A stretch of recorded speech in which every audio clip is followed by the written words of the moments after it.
إن الحمد لله نحمده ونستعينه ونستغفره ونؤمن به ونتوكل عليه ونعوذ بالله من شرور أنفسنا ومن سيئات أعمالنا من يهده الله فلا مضل له ومن يضلله فلا هادي له ونشهد أن لا إله إلا الله وحده لا شريك له ونشهد أن سيدنا مولانا محمدا عبده ورسوله أرسله بالحق بشيرا ونذيرا صلى الله تعالى عليه وعلى آله وأصحابه وبارك وسلم تسليما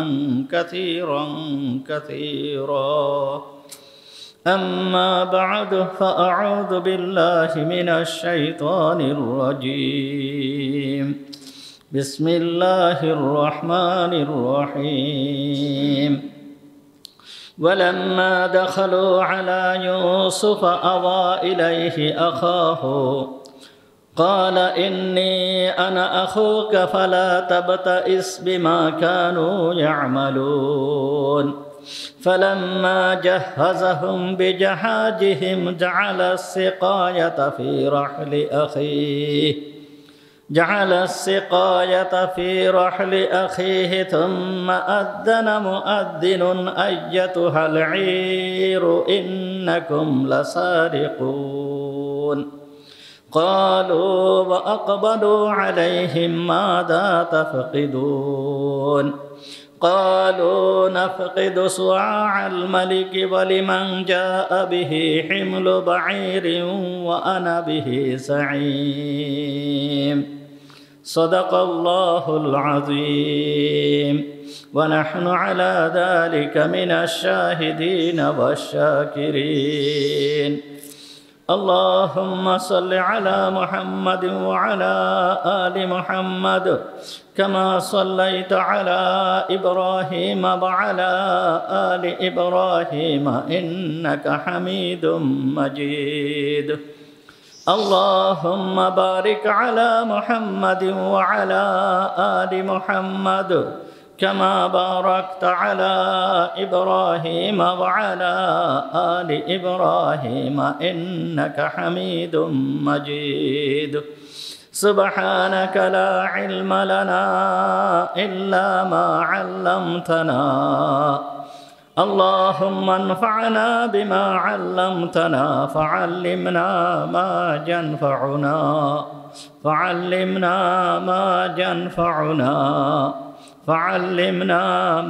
ينفعنا وزدنا علما رب اشرح لي صدري ويسر لي أمري واحلل عقدة من لساني يفقهوا قولي اللهم طهر قلوبنا عن غيرك ونبر قلوبنا بنور معرفتك ربنا تقبل منا إنك أنت السميع العليم وتب علينا إنك أنت التواب الرحيم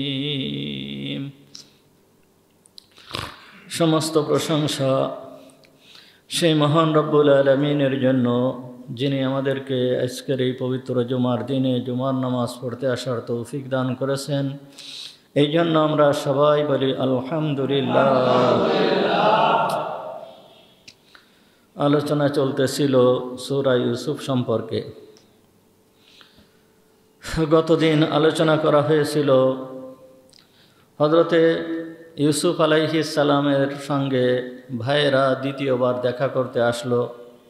দেখা করতে আসার সময় হযরতে ইউসুফ আলাইহিস সালামের আপন যে ভাই ছিল বেনিয়ামিনকে সঙ্গে করে নিয়ে আসছিল। সঙ্গে করে নিয়ে আসার পর বেনিয়ামিনের সঙ্গে হযরতে ইউসুফ আলাইহিস সালামের পরিচয় হলো। হযরতে ইউসুফ আলাইহিস সালাম কৌশল অবলম্বন করলেন, দুইজনকে মিলে এক এক প্লেটে খাবারের ব্যবস্থা করলেন।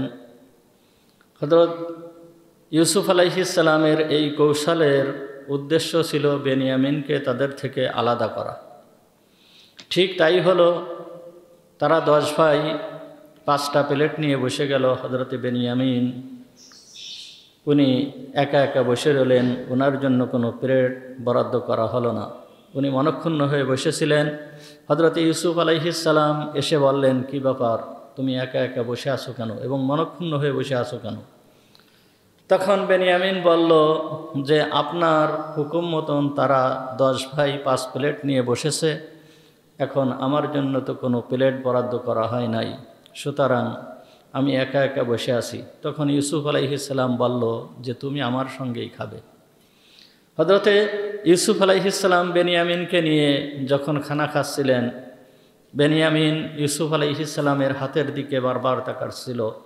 হযরতে ইউসুফ আলাইহিস সালাম তখন বললেন যে কি ব্যাপার, তুমি আমার হাতের দিকে এইভাবে তাকাচ্ছ কেন? তখন বলতেছে যে আমার একটা ভাই ছিল, আমার আপন ভাই, যেই ভাইটা ছোটবেলায় হারিয়ে গিয়েছিল, আপনার হাতটাকে আমার সেই ভাইয়ের হাতের মতন লাগতেছে, তাই আমি আপনার হাতের দিকে বারবার তাকাচ্ছি। তখন হযরত ইউসুফ আলাইহিস সালাম বলেছিল, আমি যদি তোমার সেই ভাই হই তাহলে তোমার কেমন লাগবে? তখন বেনিয়ামিন বলেছিল যে আপনার মতন ভাই পাওয়া দুষ্কর, কিন্তু আপনি তো ইয়াকুবের সন্তান না, আপনি তো আমার আম্মা রাহেলের সন্তান না। এরপর রাত্রেবেলায় যখন হযরতে ইউসুফ আলাইহিস সালাম তাদের থাকার জন্য ব্যবস্থা করলেন, প্রত্যেকটা 2 জনের জন্য এক একটা করে রুম বরাদ্দ করলেন। আর এর ভিতরেও হিকমত ছিল, হযরতে ইউসুফ আলাইহিস সালাম বেনিয়ামিনকে তাদের থেকে আলাদা করে একান্তভাবে সাক্ষাৎ করবেন। হযরতে ইউসুফ আলাইহিস সালামের এই কৌশল উনি যেই উদ্দেশ্য করেছিলেন তাই হলো, হযরতে ইউসুফ আলাইহিস সালামের ভাইয়েরা তারা 10 জনে 5টা রুমের ভিতরে অবস্থান করতেছিল, বেনিয়ামিন একা ছিল, তার জন্য কোনো রুম বরাদ্দ করা হয় নাই। বেনিয়ামিন মনক্ষুণ্ণ হয়েছিল। ইউসুফ আলাইহিস সালাম এসে বলল যে কি ব্যাপার, তুমি মনক্ষুণ্ণ হয়ে বসে আছো কেন? তখন বলল যে আমার জন্য কোনো রুম বরাদ্দ করা হয় নাই। তখন হযরত ইউসুফ আলাইহিস সালাম বলল যে তুমি আমার সঙ্গে এক রুমে থাকবে। ইউসুফ আলাইহিস সালাম তাকে নিয়ে গেল। নিয়ে যেয়ে হযরত ইউসুফ আলাইহিস সালাম বেনিয়ামিনকে নিয়ে এইবার বিস্তারিতভাবে আলোচনা শুরু করলেন। বেনিয়ামিনকে জিজ্ঞেস করলো, তোমার নাম কি? বলল। তোমরা কয় ভাই? তোমার আব্বা নাম কি? তোমার আব্বা কি করেন? তিনি জীবিত আছেন কিনা? এই সমস্ত বিস্তারিতভাবে উনি তার কাছ থেকে জানতেছেন। শেষমেশ যখন বেনিয়ামিনের কাছে জিজ্ঞেস করলো যে তোমার যে ছোট ভাইটা হারিয়ে গিয়েছিল, এই ভাইয়ের জন্য কি তোমার কোনো দুঃখ হয় না? তোমার কি কোনো বেদনা মনের ভিতরে, তোমার কি কোনো বেদনা আসে না? তখন বেনিয়ামিন বলেছিল যে দুঃখ হওয়া তো দূরের কথা, মনের ভিতরে অনুশোচনা হওয়া তো দূরের কথা, আমি তাকে এমনভাবে স্মরণ করি যে আমার একটা ছেলের নাম আমি রেখেছি জিব, আর একটা ছেলের নাম রেখেছি দম, আর একটা ছেলের নাম রেখেছি ইউসুফ। যখন এই কথা বলল তখন হযরত ইউসুফ আলাইহিস সালাম তাকে এক এক করে জিজ্ঞেস করেছিল যে তুমি এই রকম নাম কেন রেখেছো? তখন বেনিয়ামিন বলেছিল যে আমি যখন জিব বলে আমার এক ছেলেকে ডাকি, আমি যখন দম বলে আরেক ছেলেকে ডাকি, আমি যখন ইউসুফ বলে আরেক ছেলেকে ডাকি, তখন আমার ওই ভাইয়ের কথা আমি মনে করি এবং আমি তখন কেঁদে দিই। যখন এই কথা বলতেছিল তখন হযরত ইউসুফ আলাইহিস সালাম মনে মনে বলতেছিলেন যে আমার ভাইয়ের যদি এই অবস্থা হয় তাহলে আমার সেই বৃদ্ধ পিতার কি অবস্থা, আমার বৃদ্ধ পিতা কিভাবে কাটাচ্ছে। তখন হযরত ইউসুফ আলাইহিস সালাম আল্লাহর দরবারে দোয়া করেছিল, ইয়া সাইয়্যিদি ইয়া মাওলায়া আল্লাহুম্মা আজমা বাইনি ওয়া বাইনা শাইখি বাইনা আবি শাইখি ইয়াকুবা ক্বাবলাল ফিরাক মিনাদ দুনিয়া। হে আল্লাহ, তুমি আমার সঙ্গে আর আমার পিতা ইয়াকুবের সঙ্গে দুনিয়া থেকে বিদায় গ্রহণ করার পূর্বেই যেন সাক্ষাৎ হয়ে যায়, এই ব্যবস্থা তুমি করে দিও। একথা বলে হযরত ইউসুফ আলাইহিস সালাম যখন মনে মনে এই দোয়া করলেন, দোয়া করে বেনিয়ামিনকে তখন বলতেছিল, আবার ওই কথা বলছে যে দেখো তোমার যেই ভাইটা হারিয়ে গিয়েছে, আমি যদি তোমার সেই ভাইটা হই তাহলে কেমন হয়। বেনিয়ামিন ওই একই কথা বলেছে যে আপনার মতন ভাই পাওয়া দুষ্কর, আপনি মহান, আপনি মহৎ চরিত্রের অধিকারী, আপনার মতন এইরকম চরিত্রবান ভাই পাওয়া খুবই কঠিন, কিন্তু আপনি তো ইয়াকুবের সন্তান না, আপনি তো আমার আম্মা রাহেলের সন্তান না, অর্থাৎ আপনি আমার যেই ভাইটা হারিয়ে গিয়েছে ওই ভাইটা তো আর আপনি না। এ কথা যখন বলছে তখন ইউসুফ আলাইহিস সালাম আর সহ্য করতে পারেন নাই। হযরত ইউসুফ আলাইহিস সালাম তার ভাইকে জড়ায় ধরলেন, জড়ায় ধরে বলল, ক্বালা ইন্নী আনা আখুক, বলল যে আমি হচ্ছে তোমার সেই ভাই। গতদিন এই পর্যন্ত আলোচনা করা হয়েছিল, বলল যে ইন্নী আনা আখুক, আমি হচ্ছে তোমার সেই ভাই। হযরত বেনিয়ামিন এইবার উনি আরও ইউসুফ আলাইহিস সালাম কি বললেন, ফালা তাবতাইস বিমা কানু ইয়ামালুন। সূরা ইউসুফের 69 নম্বর আয়াতের ভিতরে আল্লাহ বলতেছেন, ফালা তাবতাইস বিমা কানু ইয়ামালুন, আমি তোমার সেই ভাই, সুতরাং তুমি মনক্ষুণ্ণ হয়েও না ওই বিষয়ে, যেই বিষয়ে তারা আমাদের সঙ্গে করেছে, অর্থাৎ আমাদের ভাইয়েরা যেই দুর্ব্যবহার আমাদের সঙ্গে করেছে এই নিয়ে তুমি মনক্ষুণ্ণ হয়ে না। হযরতে ইউসুফ আলাইহিস সালামের এ কথার দ্বারা ভাইকে সান্ত্বনা দেওয়া উদ্দেশ্য ছিল যে দেখো ভাইয়েরা আমাদের সঙ্গে কত ষড়যন্ত্র করেছে, কিন্তু ষড়যন্ত্র করে কোনো কাজ হয় নাই।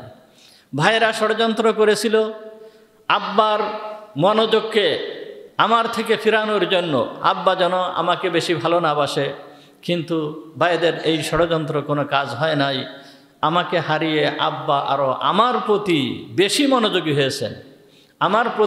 মনোযোগী হয়েছেন, এবং তারা চেয়েছিল আব্বার থেকে আমাকে পৃথক করে দিতে, আমি যেন ধ্বংস হয়ে যাই, আমি যেন শেষ হয়ে যাই, কিন্তু তাদের এই ষড়যন্ত্র কোনো কাজ হয় নাই। আল্লাহ সমস্ত ষড়যন্ত্রকে নস্যাৎ করে দিয়েছেন, তাদের কোনো ষড়যন্ত্র কাজ হয় নাই। আসলে আগেই বলেছিলাম আপনাদেরকে, একেবারে শুরুতে বলেছিলাম এই সূরাটা অবতীর্ণ হয়েছে মুহাম্মদুর রাসূলুল্লাহ সাল্লাল্লাহু আলাইহি ওয়াসাল্লামের হিজরতের পূর্বে, অর্থাৎ হুজুর আকরাম সাল্লাল্লাহু আলাইহি ওয়াসাল্লাম যে হিজরত করবে, হুজুর যে কষ্ট সহ্য করতেছে, হুজুরকে সান্ত্বনা দেওয়ার জন্য আল্লাহ তাআলা এই সূরা অবতীর্ণ করে, ইউসুফ আলাইহিস সালামের ঘটনা অবতীর্ণ করে হুজুরকে সান্ত্বনা দিতেছেন। যেই রকম বলেছিল ফালা তাবতাইস বিমা কানু ইয়ামালুন, তারা যেই রকম ব্যবহার করেছে তুমি এ নিয়ে মনক্ষুণ্ণ হবে না। মুহাম্মদুর রাসূলুল্লাহ সাল্লাল্লাহু আলাইহি ওয়াসাল্লাম যেই সময় গারে সাওর, মক্কা থেকে হিজরত করার সময় গারে সাওরে অবস্থান করেছিল, আবু বকর সিদ্দিক রাদিয়াল্লাহু তাআলা আনহু সাথে ছিল। আবু বকর সিদ্দিক রাদিয়াল্লাহু তাআলা আনহু এই মুশরিকদের পা দেখে ফেলছিল গর্তের ভিতরে থেকে, এবং মনের ভিতরে ভয় সঞ্চার হয়ে গিয়েছিল যে তারা না যেন আমাদেরকে দেখে ফেলে কিনা, এই জন্য হুজুর আকরাম সাল্লাল্লাহু আলাইহি ওয়াসাল্লামকে বলেছিল যে হুজুর, ওদের তো পা দেখা যাচ্ছে, একটু যদি ওরা নিচু হয় তাহলে আমাদেরকে দেখে ফেলবে। মুহাম্মদুর রাসূলুল্লাহ সাল্লাল্লাহু আলাইহি ওয়াসাল্লাম বললেন যে লা তাহজান ইন্নাল্লাহা মা'ানা, হে আবু বকর তুমি দুশ্চিন্তা করো না, আল্লাহ তো আমাদের সাথে আছেন, কেউ না থাকলেও আল্লাহ আমাদের সাথে আছেন, তুমি কখনো কোনো দুশ্চিন্তা করো না। হযরত ইউসুফ আলাইহিস সালাম তার ভাইকে বলল যে কি তুমি মনক্ষুণ্ণ হবে না। এ কথার দ্বারা হযরত ইউসুফ আলাইহিস সালামকে ভাইকে আরও উপদেশ দেওয়া উদ্দেশ্য ছিল। সেটা ছিল কি, যে নবীর চরিত্র, একজন মুমিন আর একজন মুমিনকে কেমন, তার সাথে আচরণ কেমন হতে পারে, এইটা শিক্ষা দেওয়া ছিল নবীদের কাজ। সুতরাং একজন নবী সে মানুষের সঙ্গে আচার ব্যবহার কেমন হবে এইটা শিক্ষা দেওয়ার জন্য আল্লাহ তাআলা নবীকে প্রেরণ করেছেন।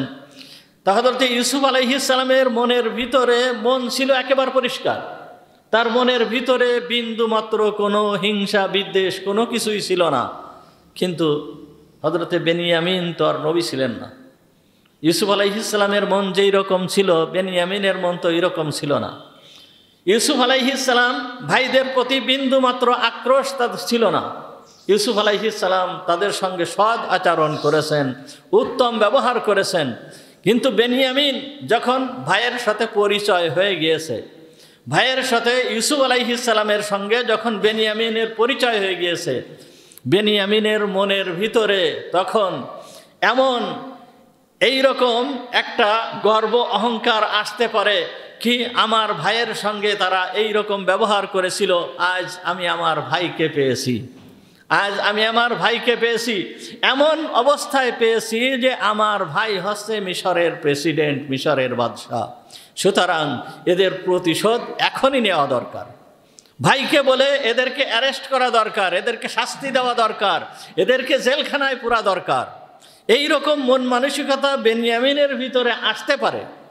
এই জন্য হযরত ইউসুফ আলাইহিস সালাম ভাইকে বলল যে ফালা তাবতাইস বিমা কানু ইয়ামালুন, হে আমার ভাই তুমি ওই নিয়ে মনক্ষুণ্ণ হয়ে না, তারা যা করেছিল এই নিয়ে তুমি মনক্ষুণ্ণ হয়ে না। তার কারণ ক্ষমতা পেলে, ক্ষমতা যদি হাতে আসে তাহলে সে অনেক কিছু করে ফেলাতে পারে। যখন ক্ষমতা হাতে পায় তখন তার আর ছোট বড় কোনো জ্ঞান থাকে না, বিভিন্ন ধরনের অত্যাচার নির্যাতন চালাতে থাকে। এই বিশেষ করে ক্ষমতার বাহাদুরি, ক্ষমতার অহংকার, ক্ষমতার যে আগুন, ক্ষমতার যে প্রভাব, এ প্রভাব অত্যন্ত মারাত্মক।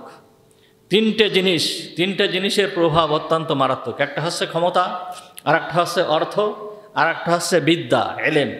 এই তিনটা জিনিসের প্রভাব অত্যন্ত মারাত্মক। যাদের কাছে অর্থ থাকে না, এদের কাছে যদি কোনো সময় অর্থ আসে তখন তারা এইগুলো সহ্য করতে পারে না। এই অর্থ দিয়ে বিভিন্ন ধরনের নির্যাতন চালাতে থাকে, মানুষের উপরে জুলুম করতে থাকে, সমাজ বিনষ্ট করে দেয় এই অর্থের মোহে পড়ে। হযরতে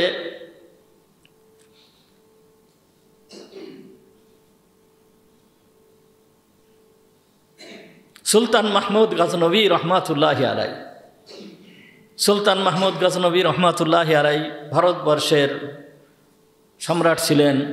উনি সমগ্র ভারতবর্ষ শাসন করেছেন।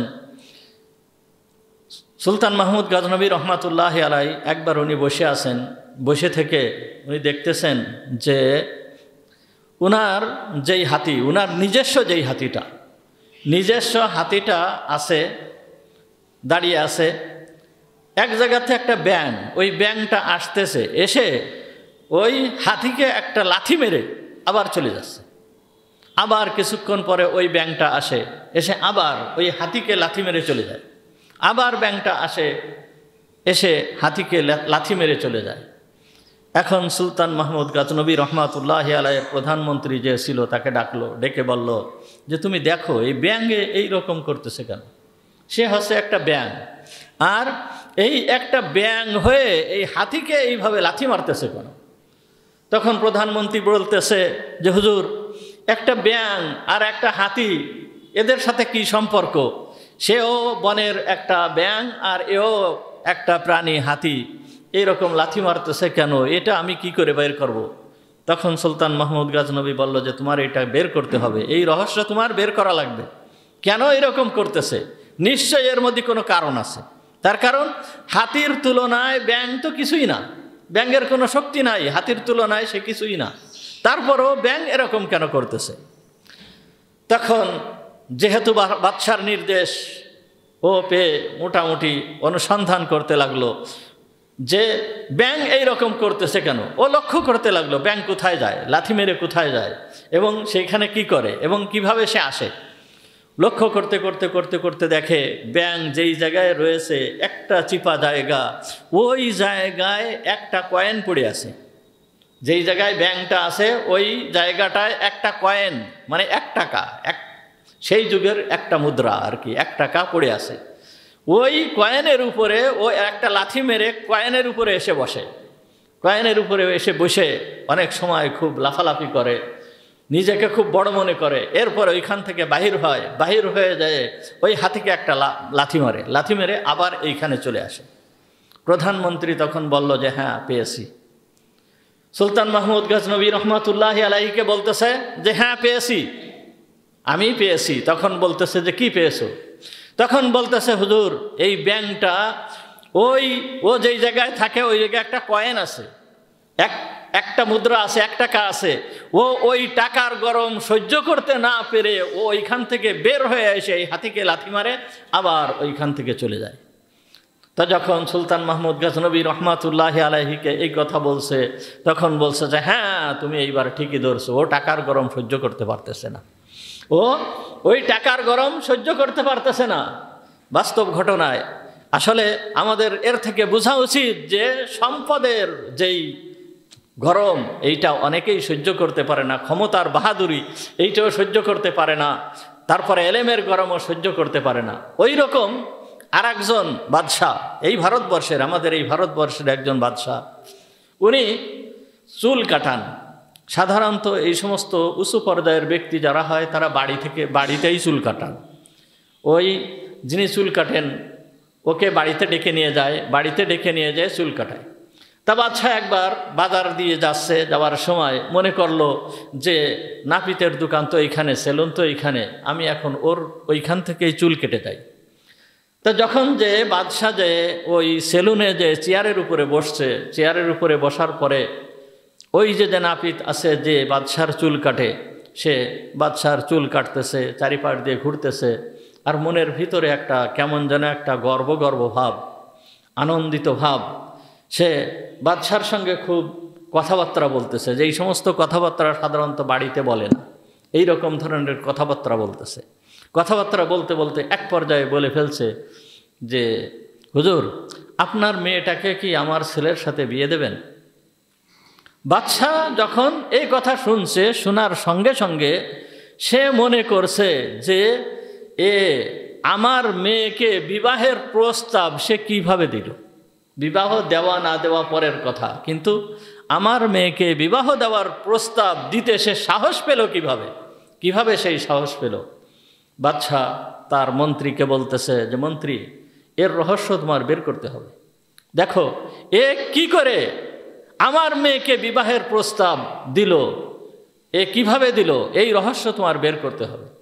এখন মন্ত্রী কি করবে, বহুত কিছু দেখাদেখি করতেছে, কিন্তু কোনো কিছুই পাচ্ছে না। এক পর্যায়ে মন্ত্রী বলল, যেই জায়গায় চেয়ার রয়েছে, মন্ত্রী বলল এই চেয়ারটাকে সরাও। চেয়ার সরানোর পরে বলতেছে এই জায়গা খুঁজো, এই মাটিটা তুলে ফেলো। সেই সময়ে সাধারণত এই কাগজের টাকা আসে নাই, তখন টাকা ছিল এই সমস্ত মুদ্রা আর কি, কয়েন, এই রকম টাকা ছিল। তো ওই চেয়ারের নিচে ওই নাপিতের কিছু টাকা পয়সা ওই চেয়ারের নিচে মাটির তলে ও পুঁতে রাখছিল, আর ওইখানেই ওই টাকা পয়সার পরেই ওর চেয়ারটা ছিল। তা মন্ত্রী বলতেছে যে হুজুর পেয়েছি। তাহলে কি? তখন বলতেছে এর চেয়ারের নিচে টাকা পয়সা পুঁতা আছে, একটা ব্যাগ ভর্তি, একটা পাত্র ভর্তি টাকা পয়সা রয়েছে। তখন বাদশাহ বলল যে ঠিকই তুমি ধরেছো, ও এই টাকার গরম সহ্য করতে না পেরে ও আমার মেয়েকে বিবাহের প্রস্তাব দিয়েছে। তাহলে এই অর্থের গরম বড় মারাত্মক গরম, এলেমের গরম বড় মারাত্মক গরম, আর ক্ষমতার গরম তো আরও আছে। তা হযরত বেনিয়ামিনের ভিতরে যেন এই ধরনের কোনো প্রভাব না আসে, এই জন্য হযরত ইউসুফ আলাইহিস সালাম বলল ফালা তাবতাইস বিমা কানু ইয়ামালুন, হে আমার ভাই খবরদার তুই মনে কিছু করবে না, তারা যা করেছে ওই নিয়ে তুমি মনে কিছু করবে না। আল্লাহ তাআলা তো আমাদেরকে ভালো রাখছে, আল্লাহ তাআলা আমাদেরকে এই পর্যায়ে পৌঁছায় দিয়েছে। দেখেন নবীর চরিত্র কেমন, নবী কিভাবে যেই ভাইয়েরা মেরে ফেলতে চেয়েছে, আর সেই ভাইদের সঙ্গে হযরত ইউসুফ আলাইহিস সালামের আচরণ কি ধরনের আচরণ করেছে। আর এর মাধ্যমেই তো আল্লাহ তাআলা বান্দাদেরকে পুরস্কৃত করেন। আর এর মাধ্যমেই আল্লাহ তাআলা বান্দাদেরকে পুরস্কৃত করেন। এই রকম চরিত্র যাদের হয় আল্লাহ তাআলা এই সমস্ত বান্দাদেরকে পুরস্কৃত করেন। একদিন মুহাম্মদুর রাসূলুল্লাহ সাল্লাল্লাহু আলাইহি ওয়াসাল্লাম সাহাবীদেরকে বলতেছেন, আলা উহাদ্দিসুকুম বিগুরাফিল জান্নাহ, আমি তোমাদেরকে কি জান্নাতের যেই সমস্ত রুম সমূহ হবে এই রুম সমূহ সম্পর্কে তোমাদেরকে কি কিছু বলবো? তখন সাহাবী বললেন, কুলতু, যেই সাহাবীর সামনে এই কথা বলতেছেন সে বলতেছে, কুলতু বালা ইয়া রাসূলুল্লাহ বি আবিনা আনতা ওয়া বি উম্মিনা, বলতেছে যে আমাদের মাতা পিতা আপনার উপরে কুরবান হোক, হে আল্লাহর রসুল, জান্নাতের যেই সমস্ত রুম সমূহ আছে এইগুলো সম্পর্কে আপনি আমাদেরকে কিছু বলেন। তখন হুজুর আকরাম সাল্লাল্লাহু আলাইহি ওয়াসাল্লাম বলতেছেন, ইন্না ফিল জান্নাতি গুরাফুম মিন আযআফিল জাওয়াহিরি কুল্লিহা ইউরা যাহিরুহা মিন বাতিনিহা ওয়া বাতিনুহা মিন যাহিরিহা। হুজুর আকরাম সাল্লাল্লাহু আলাইহি ওয়াসাল্লাম বলেন, জান্নাতের যেই ঘরসমূহ, জান্নাতের যে রুমসমূহ এমনভাবে সাজানো আছে, এমনভাবে সজ্জিত আছে যা বিভিন্ন ধরনের মতি মুক্তা দিয়ে সুসজ্জিত করা, এমনভাবে সজ্জিত যে এই রুমের বাইরে থেকে ভিতরে দেখা যায়, ভিতর থেকে বাইরে দেখা যায়, এই রকম সুন্দরভাবে এইগুলোকে সাজানো আছে। এবং হুজুর আকরাম সাল্লাল্লাহু আলাইহি ওয়াসাল্লাম আরও বলেন, ফিহা মিনান নাঈমি ওয়াল লাযযাতি ওয়াস শরাফ। হুজুর সাল্লাল্লাহু আলাইহি ওয়াসাল্লাম বলতেছেন, এই জান্নাতের ভিতরে এমন এমন নাজ নিয়ামত আল্লাহ তাআলা রাখছেন, এমন এমন সুস্বাদু খাবার আল্লাহ তাআলা এই জান্নাতের ভিতরে রাখছেন, এমন এমন মর্যাদা, উচ্চ মর্যাদা আল্লাহ তাআলা এই জান্নাতের ভিতরে রাখছেন, মা লা আইনুন রাআত ওয়ালা উযুনুন সামিআত ওয়ালা খাতারা আলা কলবি বাশার। হুজুর বলতেছেন, এই সমস্ত নাজ নিয়ামতের সম্পর্কে এই সমস্ত নাজ নিয়ামত কোনো চোখ দেখে নাই, আজ পর্যন্ত কোনো চোখ দেখে নাই, কোনো একটা চোখ এই নাজ নিয়ামত দেখে নাই। চোখ দেখা তো দূরের কথা, এই নাজ নিয়ামতের কথা কোনো কানও শোনে নাই, কোনো কান শোনা তো দূরের কথা, এই নাজ নিয়ামতের কথা কোনো অন্তর কল্পনাও করতে পারে নাই। সাধারণত মানুষ অনেক কিছু কল্পনা করে, কি অনেক কিছু কল্পনা করে না? যা কল্পনা করে তা সাধারণত হয় না। মানুষ মনে করতেছে যে আমি এখন আকাশে উঠতেছি, বিমানে চড়তেছি, কিন্তু তা তো সম্ভব হয় না। কল্পনা অনেক কিছু করা যায়। তা রাসূল সাল্লাল্লাহু আলাইহি ওয়াসাল্লাম বলতেছেন, জান্নাতের নিয়ামতের কথা কেউ কল্পনাও করতে পারবে না। এই রকম নিয়ামত আল্লাহ তাআলা জান্নাতের ভিতরে রেখে দিয়েছেন। তখন ওই সাহাবী মুহাম্মদুর রাসূলুল্লাহ সাল্লাল্লাহু আলাইহি ওয়াসাল্লামকে বলতেছেন, হে আল্লাহর রসুল, এই নাজ নিয়ামত, ইয়া রাসূল আল্লাহ লিমান হাদিহিল গুরাফ, হে আল্লাহর রসুল, এই জান্নাতের এই নিয়ামতগুলো কোন ব্যক্তিদের জন্য? কারা এই জান্নাতের এই সমস্ত নিয়ামতগুলো পাবে? তখন মুহাম্মদুর রাসূলুল্লাহ সাল্লাল্লাহু আলাইহি ওয়াসাল্লাম এখানে যে কথা বললেন, 4 প্রকার লোক এই নাজ নিয়ামত পাবে। 4 ধরনের, মানে যেই ব্যক্তির ভিতরে 4টা গুণ আছে, এই 4 গুণের অধিকারী লোকগুলো এই জান্নাতের অধিকারী হবে। সেই 4 ধরনের গুণ কি? মুহাম্মদুর রাসূলুল্লাহ সাল্লাল্লাহু আলাইহি ওয়াসাল্লাম বলেন, লিমান আফশাস সালাম, যেই ব্যক্তি সালামের প্রচলন ঘটায়, যেই ব্যক্তি সালামের প্রচলন ঘটায়, বেশি বেশি করে সালাম করে, বেশি বেশি করে সালাম করে, অর্থাৎ যার সাথে দেখা হয় সালাম করে, বাড়িতে প্রবেশ করে সালাম করে, স্ত্রীকে সালাম করে, বন্ধুবান্ধবকে সালাম করে, মাকে সালাম করে, বাপকে সালাম করে, সালামের প্রচলন ঘটায়, অর্থাৎ সালাম দেয়, একে অন্যকে সালাম দেয়।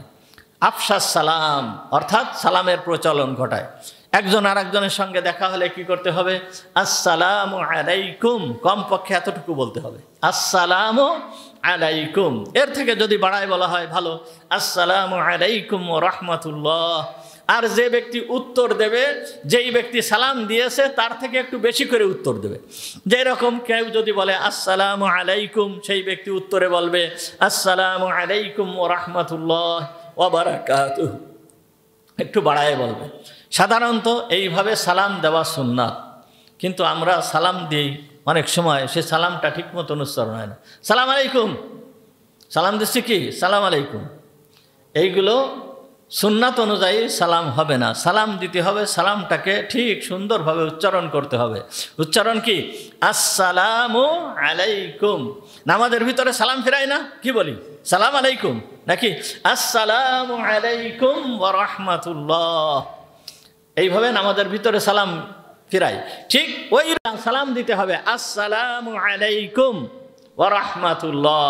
তা যেই ব্যক্তির ভিতরে এই গুণ আছে যে আফশাস সালাম, যেই ব্যক্তি সালামের প্রচলন ঘটায়, ও আতআমাত তাআম, এবং যেই ব্যক্তি খাবার দান করে, মানুষকে খাবার খাওয়ায়, মেহমানকে খাবার খাওয়ায়। এইখানে মুফাসসিরিন ইকরাম এই হাদিস আনছে কি জন্য? হযরত ইউসুফ আলাইহিস সালামের মেহমানদারির জন্য। হযরতে ইউসুফ আলাইহিস সালাম যেইভাবে মেহমানদারি করেছে, এই জন্যই এই কথা আনছে যে ইউসুফ আলাইহিস সালাম ভাইদেরকে কিভাবে মেহমানদারি করেছে, ভাইরা কত বড় দুর্ব্যবহার করেছে, কিন্তু ইউসুফ আলাইহিস সালাম তাদের সঙ্গে কত সুন্দর ব্যবহার করেছে। তাহলে 2 নম্বর গুণ হচ্ছে কি? খাবার দেয়, গরিব মিসকিন যারা আছে খাবার দেয়, পথিককে খাবার দেয়, আত্মীয় স্বজনকে খাবার দেয়, মেহমানকে খাবার দেয়। তাহলে খাবার দান করার গুণ যেই ব্যক্তির ভিতরে আছে, এই 2 নম্বর গুণ হচ্ছে এইটা। ওয়া আদামা সিয়াম, এবং যেই ব্যক্তি সদা সর্বদা রোজা রাখে। এখন সদা সর্বদা রোজা রাখার দ্বারা উদ্দেশ্য কি? সদা সর্বদা রোজা রাখার দ্বারা উদ্দেশ্য রমজান মাসে 30টা রোজা রাখা। কয়টা? 30টা রোজা রাখা। রমজানের পরে যে শাওয়াল মাস চলতেছে না, এই শাওয়াল মাসে 6টা রোজা আছে। কয়টা রোজা? 6টা রোজা। তাহলে 30 আর 6 কয়টা হলো? 36। এখন 36কে 10 দিয়ে গুণ দেন, কত হয়? তাহলে এই 36টা রোজা যদি রাখা হয়, আল্লাহ তাআলা ধরে নেবেন কেমন যেন আপনি সারাটা বছর রোজা রাখিছেন, 360টা রোজা রাখছেন। তাহলে যেই ব্যক্তির ভিতরে এই গুণ আছে, আল্লাহ তাআলা তার জন্য এই পুরস্কার রাখছেন। তো এইটা হলো কয় নম্বর? 3 নম্বর। 4র্থ নম্বর হচ্ছে ওয়াসাল্লা বিল্লাইলি ওয়ান নাসু নিয়াম, আর যেই ব্যক্তি রাত্রে বেলায় নামাজ আদায় করে। রাত্রে বেলায় নামাজের দ্বারা এইখানে তাহাজ্জুদ নামাজ যদি কেউ নাও পড়ে, ফজরের নামাজ এবং ইশার নামাজ উদ্দেশ্য, তার কারণ এইটা হচ্ছে রাত্রের নামাজ। ফজরের নামাজও রাতের ভিতরে পড়া হয়, আর ইশার নামাজও রাতের ভিতরে পড়া হয়। যেই ব্যক্তি ইশার নামাজ এবং ফজরের নামাজ আদায় করে, এই গুণটা হচ্ছে কয় নম্বর গুণ? 4 নম্বর গুণ। তাহলে প্রথম গুণটা কি? সালামের প্রচলন ঘটানো। 2 নম্বর গুণ আতআমাত তাআম, মানে খাবার খাওয়ানো। 3 নম্বর গুণ রোজা রাখা। 4র্থ নম্বর গুণ রাত্রে বেলায় নামাজ পড়া। এই 4টে গুণ যেই বান্দার ভিতরে আছে, আল্লাহ তাআলা ওই বান্দাকে এই জান্নাতের অধিকারী বানাবেন। এটা মুহাম্মদুর রাসূলুল্লাহ সাল্লাল্লাহু আলাইহি ওয়াসাল্লাম বলেছেন।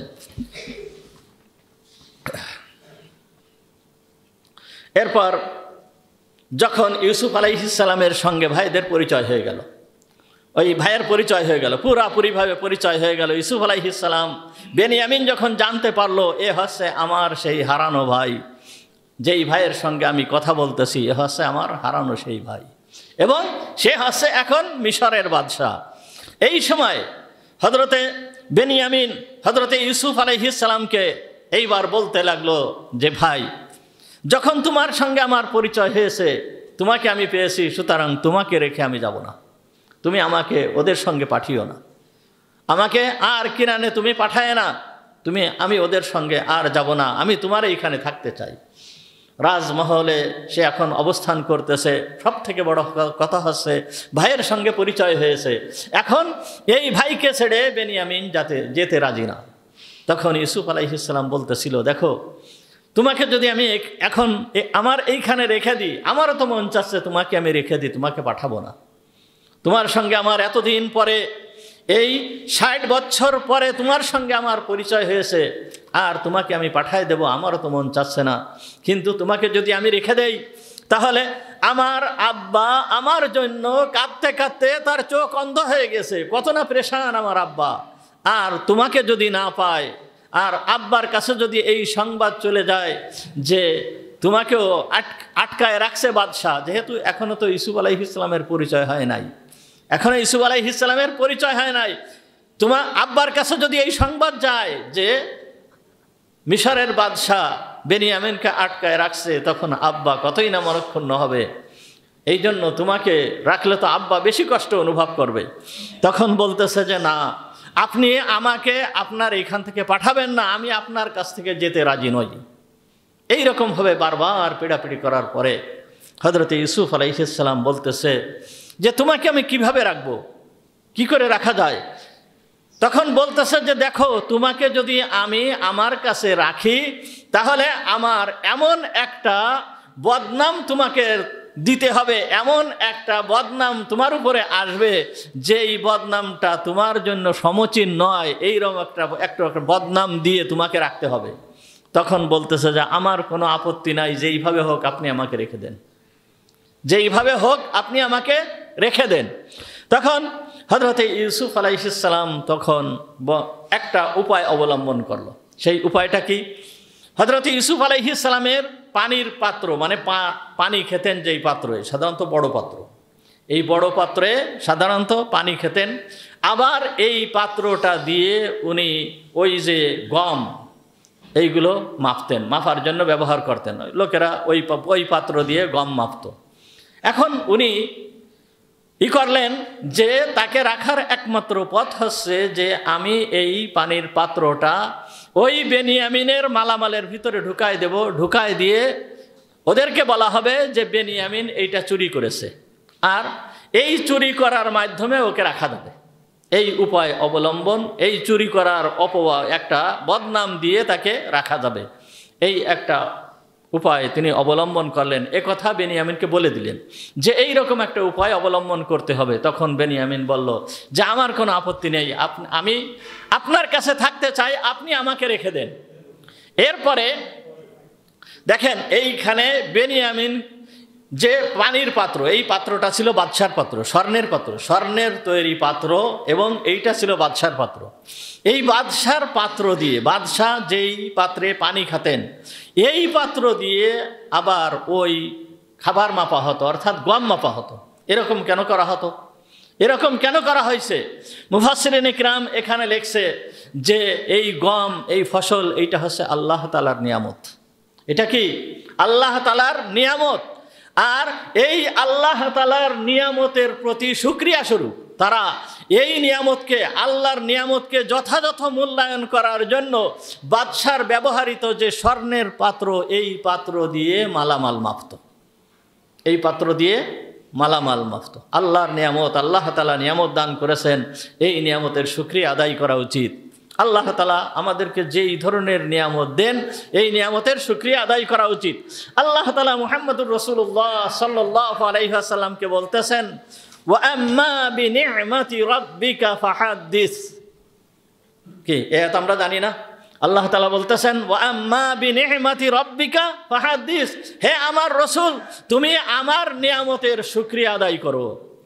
শুধু শুকরিয়া আদায় করা না, আমার নিয়ামতের কথা বলো, আমার নিয়ামতের শুকরিয়া এমনভাবে আদায় করো, কথার মাধ্যমে আদায় করো, আচার আচরণের মাধ্যমে আদায় করো, সবাইকে বলার মাধ্যমে আদায় করো যে এইটা আল্লাহ তাআলার নিয়ামত, এই নিয়ামতকে এইভাবে ব্যবহার করতে হবে। এই জন্য ধরেন আমাদের কাছে যখন হালাল মাল যখন আসে, নিয়ম হচ্ছে কি, হালাল মাল আমি উপার্জন করতেছি, ধরেন যেইভাবেই উপার্জন করি না কেন, আমি চাকরি করে উপার্জন করি বা ক্ষেত খামারের মাধ্যমে উপার্জন করি বা ব্যবসার মাধ্যমে উপার্জন করি, হালাল মাল যখন আমার কাছে আসে তখন আল্লাহর দরবারে শুকরিয়া আদায় করতে হবে। হে আল্লাহ, আমি এই হালাল মালের উপযুক্ত না, তুমি আমাকে এই হালাল মাল দিয়েছো, তোমার শুকরিয়া। হে আল্লাহ, তোমার শুকরিয়া। এই মালের জন্য, এই টাকা পয়সার জন্য কতজন অন্যায় কাজ করতেছে, কতজন মারামারি করতেছে, কতজন কাটাকাটি করতেছে, কত জুলুম করতেছে, কতজন অবৈধভাবে এই মালকে ভক্ষণ করতেছে। সুতরাং তুমি হালাল উপায়ে আমাকে যে এই মাল দিয়েছো, হে আল্লাহ, আল্লাহ বারিক আল্লাহুম্মা ফিহ, বারিক আল্লাহুম্মা ফিহ, হে আল্লাহ তুমি আমার এই মালের ভিতরে বরকত দান করো, হে আল্লাহ তুমি আমার এই মালের ভিতরে বরকত দান করো। দাউদ আলাইহিস সালামের সময় একবার দাউদ আলাইহিস সালামকে আল্লাহ তাআলা অঢেল সম্পদ দান করেছিল। তারপরে আল্লাহ তাআলা এই নবীকে পরীক্ষার জন্য একবার বৃষ্টি হচ্ছে, এই বৃষ্টির ভিতরে আল্লাহ তাআলা নাজেল করেছে স্বর্ণের ফড়িং, স্বর্ণের ফড়িং এইগুলো বৃষ্টির ভিতরে পড়তেছে। তা দাউদ আলাইহিস সালাম এই দেখে ওই ফড়িংগুলোকে উনি নিজে কাপড়ের ভিতরে, কাছে কোনো কিছু নেই, ওই নিজের পোশাক আছে, ওই পোশাকের ভিতরে খুঁটে খুঁটে খুঁটে খুঁটে ওর ভিতরে রাখতেছে। আল্লাহ তাআলা বলতেছে, হে দাউদ, তুমি কি করতেছো? তোমাকে এত সম্পদ দান করা হয়েছে, এরপরও তুমি এই সামান্য ফড়িংগুলো এইগুলোকে এইভাবে নিচ্ছ কেন? তখন বলতেছে, হে রব, হে আমার মালিক, তোমার পক্ষ থেকে যেই জিনিস আসছে এইটাকে আমি কিভাবে অবজ্ঞা করি, এইটাকে আমি কিভাবে অবজ্ঞা করি? এইটা আমি সম্পদের জন্য নিতেছি না, এইটা যে তোমার পক্ষ থেকে আমাকে দান করা হয়েছে এই জন্য আমি এইটাকে গ্রহণ করতেছি। এইটা হচ্ছে নিয়ামতের শুকরিয়া। আর আমরা কি করি? নিয়ামতের শুকরিয়া আদায় করি না, নিয়ামতের শুকরিয়া আদায় করি না। দেখেন, খাবার যখন সামনে আসে তখন এই খাবারটা আল্লাহ তাআলার একটা বড় নিয়ামত। খাবার সামনে আসলে নিয়ামতের শুকরিয়া আদায় করতে হয় কিভাবে? খাবারের সামনে নিজেকে ছোট করতে হয়, নিজেকে একেবারে মুখাপেক্ষী মনে করে খাবারের সামনে বসতে হয়। খাবারের সামনে বসে দস্তরখানা বিছায় খাবার খেতে হয়, যাতে খাবার অপচয় না হয়। একবার একজন আলেম, উনি একটা খাবারের অনুষ্ঠানে অংশগ্রহণ করেছেন, দাওয়াতে অংশগ্রহণ করেছেন। ওই দাওয়াতে উনি যেই জায়গায় খেতে বসছেন, উনার পাশে ওই এলাকার চেয়ারম্যান সাহেব খেতে বসছে। ইনি হচ্ছে অনেক উচ্চ পর্যায়ের আলেম, আর ওই চেয়ারম্যান সাহেব ওইখানে খেতে বসছে।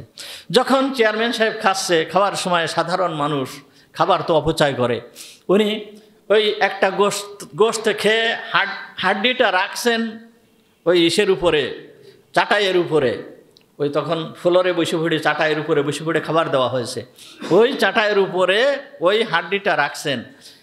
ওই হাড্ডির ভিতরে অনেক গোশত রয়ে গেছে। এখন পাশে ওই যে বড় আলেম রয়েছে, উনি ওই গোশতটাকে ওই চাটাইয়ের থেকে উঠায় উনি এইবার ওই গোশতটা খাওয়া শুরু করছেন। যখন গোশতটা খাওয়া শুরু করছেন, চেয়ারম্যান সাহেবের খেয়ে ফেলে দেওয়া যেই গোশত ওইটা খাওয়া শুরু করছেন। খাওয়া শুরু করার পরে চেয়ারম্যান সাহেব লজ্জিত হয়ে গেছে। এইবার বলতেছে, হুজুর আপনি কি করলেন? হুজুর আপনি কি করতেছেন? তখন হুজুর বলতেছে, দেখো বাবা, এই যে তুমি যে গোশতটা খেয়েছো, এই গোশতটা কিসের গোশত বলো তো? তখন বলতেছে যে এই গোশতটা হচ্ছে গরুর গোশত। তখন বলতেছে, এই গরুটাকে কি তুমি তৈরি করতে পারবা? তুমি তৈরি করতে পারো? গরু তুমি কি তৈরি করতে পারো? তখন বলতেছে যে না হুজুর, আমি কিভাবে তৈরি করতে পারবো?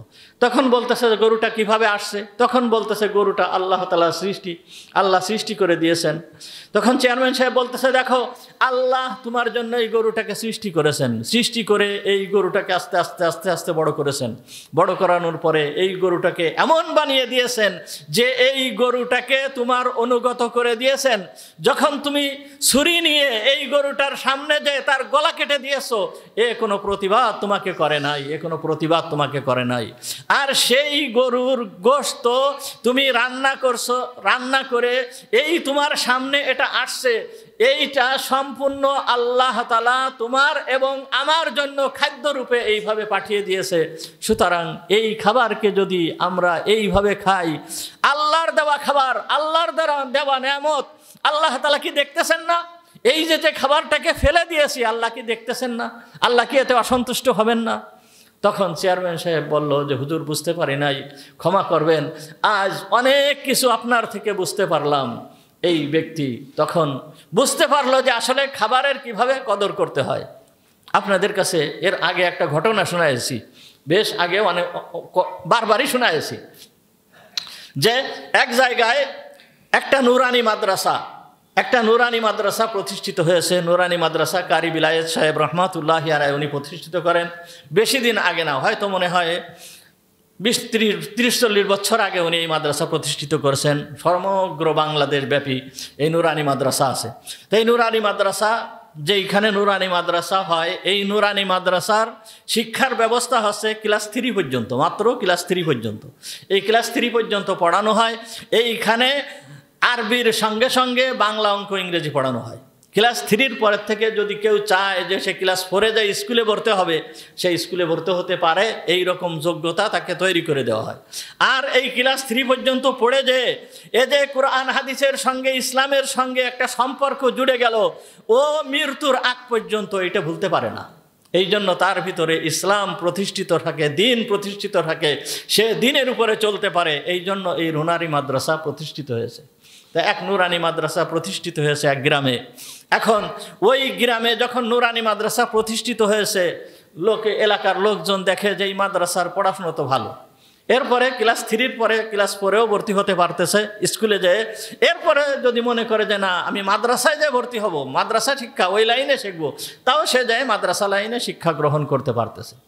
যাই হোক, ওই এলাকার একজন সুপ্রিম কোর্টের একজন আইনজীবী, উনি বাড়ি থাকেন না, ঢাকায় থাকে। এখন ওই সুপ্রিম কোর্টের ওই আইনজীবীর ছেলে স্কুলে পড়ে। তো যখন স্কুলে পড়ে, ওই উনার স্ত্রী দেখে যে এই যে একটা মাদ্রাসা প্রতিষ্ঠিত হয়েছে, এই মাদ্রাসায় যদি আমি ছেলেটাকে দিই তাহলে বাংলা পড়া তো ঠিকঠাক হয়ে যাবে, একে পরবর্তীতে আমি ক্লাস 4-এ ভর্তি করতে পারবো, এবং আরবি পড়াটা আমার ফাও হয়ে যাচ্ছে, একেবারে ফাও চলে আসতেছে। এই মনে করে ওকে নুরানি মাদ্রাসায় দিয়ে দিয়েছে। যখন নুরানি মাদ্রাসায় দিয়ে দেওয়ার পর কিন্তু স্বামী জানে না। যখন নুরানি মাদ্রাসায় ভর্তি করে দিয়েছে, উনি 1 মাস বা 1.5 মাস পরে যখন বাড়িতে আসছে, আসার সঙ্গে ওই ছোট্ট ছেলেকে দেখে যে টুপি মাথায় দেওয়া, পায়জামা পাঞ্জাবি পরে বাড়ির উঠান দিয়ে ঘুরতেছে। দেখেই তো ওনার রাগ হয়ে গেছে, কি ব্যাপার, আমার ছেলেকে এই পোশাক কে পরালো? এখন উনি রেগে যেয়ে স্ত্রীকে বলতেছে, কি ব্যাপার, আমার এই ছেলেকে এই মোল্লা মৌলবীর পোশাক কে পরাইছে? তখন বলতেছে যে বাড়ি কেবলমাত্র ঢুকলে আগে এইভাবে চিৎকার শুরু করে দিয়েছো কেন? বসো, কি জন্য এই মোল্লা মৌলবীর পোশাক পরানো হয়েছে আমি বলতেছি। এরপরে সমস্ত ঘটনা স্বামীর সঙ্গে খুলে বললেন। বলার পরে এই পর্যন্ত রয়েছে, তখন উনি আর কিছু বললেন না। আচ্ছা ঠিক আছে, যদি ক্লাস 3 পর্যন্ত সে এইখানে পড়তে পারে এবং ক্লাস 4-এ যায় ওইখানে যে ভর্তি হয়, এবং স্ত্রী বলতেছে ক্লাস 3 ও পড়ার পরে এরপরে তোমার ছেলেকে তুমি ক্লাস 4-এ যেইখানে পড়াবা সেইখানে পড়াবে, আমার কোনো আপত্তি নাই। তখন এইভাবে রয়েছে। যাই হোক, উনি বাড়ি আসছে এইরকম একটা ঈদ সামনে করে নিয়ে। ঈদের পরে স্বামী, স্ত্রী আর ওই ছেলে শ্বশুর বাড়িতে যাচ্ছে বেড়াতে। মানে স্বামী তার স্ত্রীকে নিয়ে, ছেলেকে নিয়ে শ্বশুর বাড়িতে বেড়াতে যাচ্ছে। তো যখন শ্বশুর বাড়ি যাচ্ছে, ট্রেনে করে যাচ্ছে, ট্রেনের ভিতরে ওই ছেলে আব্বাকে বলছে, আব্বা চকলেট কিনে দাও। ওই যে হকাররা আসে চকলেট বিক্রি করার জন্য, চকলেট কিনে দাও। তখন একটা চকলেট বা কয়েকটা চকলেট কিনে দিয়েছে ওই ছেলেকে। তো ওই ছেলেটা চকলেট খাচ্ছে, চকলেট খেতে খেতে একটা চকলেট পড়ে গেছে নিচেই। যখন নিচেই পড়ে গেছে, পড়ে যাওয়ার পরে ওই চকলেটটা ওইখান থেকে তুলছে। ছেলেটা নিজের পকেটে এই রুমাইল আছে, ওই রুমাইল দিয়ে চকলেটটাকে মুছে আবার চকলেটটা খাওয়া শুরু করছে। যখন চকলেটটা খাওয়া শুরু করার পরে ওই আইনজীবী উনি আর সহ্য করতে পারেন নাই, বলতেছে যে বাবা তুমি কি কাজ করলে? তুমি এই চকলেট যা পড়ে গেছে, ময়লার ভিতরে পড়ে গেছে, এইটা তুমি এইভাবে উঠায় আবার খেলে কেন? তখন বলতেছে যে আব্বা, আমাদের বড় হুজুর তো খাবার নিয়ম এই বলেছে, এইভাবে খাবার খেতে হয়, খাবার সময়ে দস্তরখানা বিষয়ে খেতে হবে, বিসমিল্লাহ বলে খেতে হবে। প্লেটের থেকে যদি কোনো খাবার পড়ে যায় তাহলে ওই খাবারটাকে তুলে পরিষ্কার করে আবার খেতে হবে। আমাদের বড় হুজুর তো এইভাবে আমাদেরকে শিক্ষা দিয়েছে। তখন বলতেছে যে তোমার বড় হুজুরের শিক্ষা রাখো, খবরদার এইরকম পড়া জিনিস কখনো আর তুলবা না, এইরকম পড়া জিনিস কখনো আর তুলবা না। এই পড়া জিনিসকে তুলতে নেই, তোমার দরকার হয় আমি আরো অনেক চকলেট তোমাকে কিনে দেবো, খবরদার এরকম কাজ করবা না। যাই হোক, এইভাবে চলতেছে। উনি ট্রেন থেকে নেমেছেন, ট্রেন থেকে নামার পরে উনি শ্বশুর বাড়িতে যাচ্ছেন। বৃষ্টি হয়ে গিয়েছে। ওনার শ্বশুর বাড়ি যেই জায়গাটা উঠতে একটু উঁচু, মানে উঠতে হয়, ওইখানে যখন গিয়েছেন, যাওয়ার সময় ওনার স্ত্রী পা সরে, মানে পা পিছিল করে ওই স্ত্রী পড়ে গেছে। যখন স্ত্রী পড়ে গেছে, উনি স্ত্রীর হাত ধরে টেনে উঠাইছেন। যখন টেনে উঠাইছেন, ওই ছোট্ট বাচ্চা, দেখেন ওই ছোট্ট বাচ্চা স্ত্রীর হাত ধরে টেনে যখন উঠাইছেন, ওই ছোট্ট বাচ্চা আব্বাকে লক্ষ্য করে বলতেছে, আব্বা আপনি কি কাজ করলেন? আপনি আমাকে একটু আগে বলেছেন যে পড়া জিনিস তুলতে নাই, ওই পড়া জিনিস ফেলে রেখে যেতে হয়, তা আম্মা পড়ে গিয়েছে আর আপনি আম্মাকে কেন হাত ধরে টেনে উঠালেন? তখন বলতেছে, বাবা এই তোমার আম্মা দেখো না, ওই যে তোমার নানা তোমার মামারা ওই যে বাড়ির সামনে ওইখানে দাঁড়ায় আছে, ওরা দেখতেছে তোমার নানা দেখতেছে তার মেয়ে পড়ে গেছে, তোমার মামারা দেখতেছে তার বোন পড়ে গেছে। এখন যদি তোমার এই মাকে, তার মেয়ে, তাদের বোনকে আমি যদি টেনে না তুলি, তাহলে তো তারা আমাকে কি বলবে?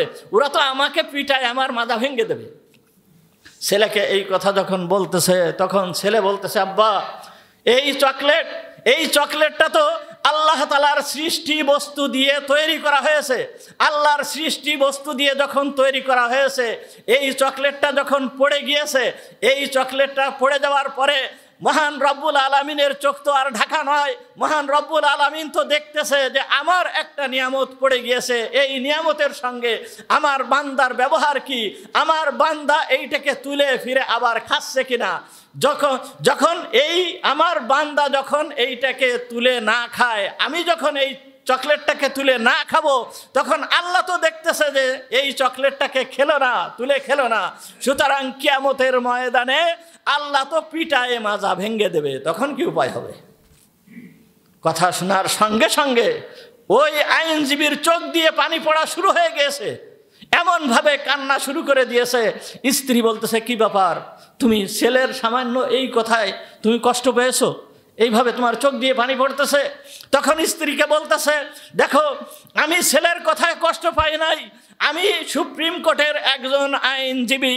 আজ ছেলের কাছে যেইভাবে পরাজিত হলাম, এইভাবে আমি কারোর কাছে পরাজিত হই নাই। আমি এইভাবে কারোর কাছে পরাজিত হই নাই।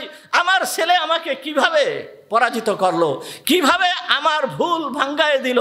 সুতরাং তুমি তোমার এই ছেলেকে, স্ত্রীকে লক্ষ্য করে বলতেছে, তুমি তোমার এই ছেলেকে তোমার ওই লাইনে পড়ায়ও, মাদ্রাসা লাইনে পড়ায়ও, আমার আর এই লাইনে পড়ানোর কোনো দরকার নাই। এটা শুধু এই ব্যক্তির কথা নয়, এটা শুধু এই ব্যক্তির কথা নয়, আপনাদের সঙ্গে আরো ঘটনা শোনায়েছি। হযরত ওমর রাদিয়াল্লাহু তাআলা আনহু যেই সময়ে জেরুজালেম প্রবেশ করলেন, এই ফিলিস্তিন হযরত ওমর রাদিয়াল্লাহু তাআলা আনহুর হাতে তারা বিনা দ্বিধায় ওমর রাদিয়াল্লাহু তাআলা আনহুকে দিয়ে দিয়েছিল। সমস্ত ফিলিস্তিনের চাবিকাঠি, দুর্গের চাবিকাঠি সব সহ ওমর রাদিয়াল্লাহু তাআলা আনহুকে দিয়ে দিয়েছিল। এই ফিলিস্তিন যেই সময় বিজয় করেছিল, হযরত ওমর রাদিয়াল্লাহু তাআলা আনহুকে খাওয়ার জন্য যখন দস্তরখানা বিছানো হয়েছিল, হযরত ওমর রাদিয়াল্লাহু তাআলা আনহু রুটি খেয়েছিলেন। ভাঙ্গা রুটির যে টুকরাগুলো দস্তরখানার উপরে পড়েছিল, এই রুটির টুকরাগুলো খুঁটে হযরত ওমর রাদিয়াল্লাহু তাআলা আনহু খাচ্ছিলেন। তখন প্রধান সেনাপতি যিনি ছিলেন আবু উবাইদা বিন জাররাহ রাদিয়াল্লাহু তাআলা আনহু, উনি এসে বলতেছেন, কানে কানে বলতেছেন, হুজুর রোমের বড় বড় সম্রাটরা আপনার দিকে তাকায় আছে, আর আপনি আজকে অন্তত এই ভাঙ্গা রুটিগুলো এইভাবে খুঁটে খাচ্ছেন। তখন হযরত ওমর রাদিয়াল্লাহু তাআলা আনহু এমনভাবে হুঙ্কার দিয়ে উঠছিল যে, আবু উবাইদা, আজকে যদি তুমি না হয়ে অন্য কেউ হতো, তাহলে আমি তাকে এমন শাস্তি দিতাম যে এইটা ইতিহাস হয়ে থাকতো। কিন্তু তোমার কারণে আমি তোমাকে এই শাস্তি দিলাম না। তুমি কি জানো, ওমর রাদিয়াল্লাহু তাআলা আনহু ওই সময় বললেন, আতরুকু সুন্নাতা হাবিবি লিহাউলাইল হুমাকা, আমি কি এই সমস্ত বলদদের জন্য, এই সমস্ত মূর্খদের জন্য আমার হাবিব, আমার রসুলের সুন্নাতকে বাদ দিব? কখনোই হতে পারে না, কখনোই হতে পারে না। মুহাম্মদুর রাসূলুল্লাহ সাল্লাল্লাহু আলাইহি ওয়াসাল্লাম কি বলেছেন? হাদিসটি বুখারী শরীফের ভিতরে আসছে। হুজুর আকরাম সাল্লাল্লাহু আলাইহি ওয়াসাল্লাম বলেন, আন জাবিরিন রাদিয়াল্লাহু তাআলা আনহু قال قال رسول الله সাল্লাল্লাহু আলাইহি ওয়াসাল্লাম, মুহাম্মদুর রাসূলুল্লাহ সাল্লাল্লাহু আলাইহি ওয়াসাল্লাম বলেন, ইযা ওয়াকাহাত লুকমাতু আহাদিকুম ফালইয়াখুযহা, খাবার সময় যখন তোমরা খেতে বসো, খাবার সময় যদি তোমাদের কোনো একটা খাদ্যের কণা, কোনো একটা খাদ্যের লুকমা, খাদ্যের কণা পড়ে যায়, ফালইয়াখুযহা, ওইটাকে আবার তুমি তুলে নাও।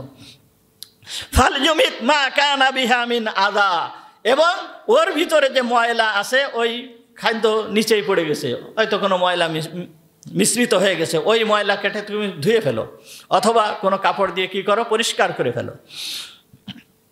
ওয়াল ইয়াকুলহা, এবং এইটাকে তুমি পরিষ্কার করে খেয়ে নাও। ওয়ালা ইয়াদাহা লিশাইতান, শয়তানের জন্য এইটাকে তুমি ফেলে রেখে নাও। এটা কে বলছেন? মুহাম্মদুর রাসূলুল্লাহ সাল্লাল্লাহু আলাইহি ওয়াসাল্লাম বলছেন। তাহলে খাবার পড়ে গেলে ওই খাবারকে তুলে খাওয়া কি সুন্নাত। খাবার পড়ে গেলে খাবারকে তুলে খাওয়া সুন্নাত।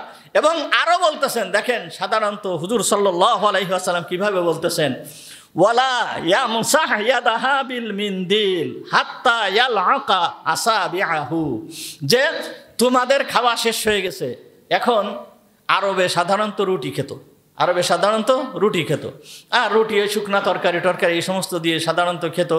ওই হাত ধোয়া তেমন একটা লাগতো না। এই জন্য হুজুর আকরাম সাল্লাল্লাহু আলাইহি ওয়াসাল্লাম বলছেন, যখন তুমি কোনো খানা খেলে, খানা খাওয়ার পরে তোমার আঙ্গুলে যেই সমস্ত খাবারগুলো লেগে থাকলো, হুজুর আকরাম সাল্লাল্লাহু আলাইহি ওয়াসাল্লাম কি বলতেছেন, হাত্তা ইয়ালআকা আসাবিআহা, তুমি তোমার এই হাতকে ভালো করে চেটে খাওয়ার আগে মুছে ফেলো না। ভালো করে হাতকে চেটে খাওয়ার আগে মুছে ফেলো না। কেন? ফাইন্নাহু লা ইয়াদরি ফি আইয়ি তুহামিন বারাকা, কেননা তুমি জানো না যে তোমার এই হাতের ভিতরে খাদ্যের কোন অংশটার সঙ্গে বরকত রয়েছে, এইটা তুমি জানো না। এই জন্য তুমি আগে সুন্দরভাবে হাতকে চেটে খাও। এই জন্য খাবার সময় প্লেটকে সুন্দরভাবে পরিষ্কার করে চেটে চেটে খাওয়া, এইটাও সুন্নাত। মুহাম্মদুর রাসূলুল্লাহ সাল্লাল্লাহু আলাইহি ওয়াসাল্লাম বলছেন, আহাব্বুত তাআমি ইলান নবিয়্যি সাল্লাল্লাহু আলাইহি ওয়াসাল্লাম আস-সুফরা, হুজুর সাল্লাল্লাহু আলাইহি ওয়াসাল্লামের নিকট সবথেকে প্রিয় খাবার ছিল যে বর্তনকে পরিষ্কার করে খাওয়া, এইগুলো হুজুরের সুন্নাত। আর এইটা হচ্ছে আল্লাহ তাআলার নিয়ামতের শুকরিয়া। এই নিয়ামতের শুকরিয়া আপনার আমার আদায় করতে হবে। যদি আদায় করি, আল্লাহ তাআলা নিয়ামতকে বাড়াই দিবেন। এই জন্য ওই মিশরের প্রথা কি ছিল, বাদশাহ যেই স্বর্ণের পাত্রে পানি খেতেন, ওই স্বর্ণের পাত্রে করেই তারা আবার ওই খাবারগুলো, গমগুলো মেপে দিত। আলহামদুলিল্লাহ।